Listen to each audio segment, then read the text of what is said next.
কিছু জায়গায় প্রতিযোগিতা করা একদমই বৃথা। প্রতিযোগিতায় না নেবে নিজের গোলের দিকে ফোকাস করা এবং ওপর উঠে যাওয়ার চেষ্টা করা। কাক চিলের পিঠে ওঠে এবং চিলকে ঠোকরাতে থাকে। চিল বোঝে, কিন্তু চিল একবারের জন্য পাল্টা তারপরে কোনো আক্রমণ করে না, তার ডানা ঝাপটায় না, নিজের শরীর নড়ায় না কাককে পিঠ থেকে ফিরে দেওয়ার জন্য। চিল জাস্ট কি করে, সে ওপরের দিকে উঠতে থাকে। সে কন্টিনিউয়াসলি ওপরের দিকে উঠতে থাকে এবং উঠতে উঠতে সে একটা লেভেলে পৌঁছায় যেখানে অক্সিজেনের সমস্যা দেখা যায়। কাক কি করে, অনায়াসে তার পিঠ থেকে পড়ে যায়। কিন্তু মানুষ আছে সেরকম, যারা কন্টিনিউয়াসলি আপনার জন্য চেষ্টা করে যাচ্ছে, আপনাকে নিচে নামানোর চেষ্টা করছে, জাস্ট বিকজ তারা আপনার লেভেলটায় পৌঁছাতে পারছে না, তারা আপনার সঙ্গে প্রতিযোগিতা পেরে উঠছে না, তাই আপনাকে কিভাবে খারাপ প্রতিপন্ন করে নিচে নামানো যায় সেই চেষ্টা করে যাচ্ছে। কিন্তু এই চেষ্টাগুলো বেসিক্যালি বৃথা।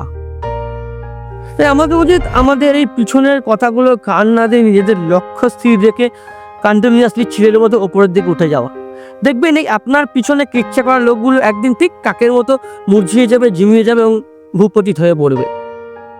তাই একটাই আমাদের কাজ করা উচিত, নিজেদের লক্ষ্যে কোনো দিকে চোখ কান না দিয়ে চোখ কান বুঝে নিজেদের লক্ষ্যে স্থির রেখে শুধু ওপরের দিকে উঠে যাওয়া।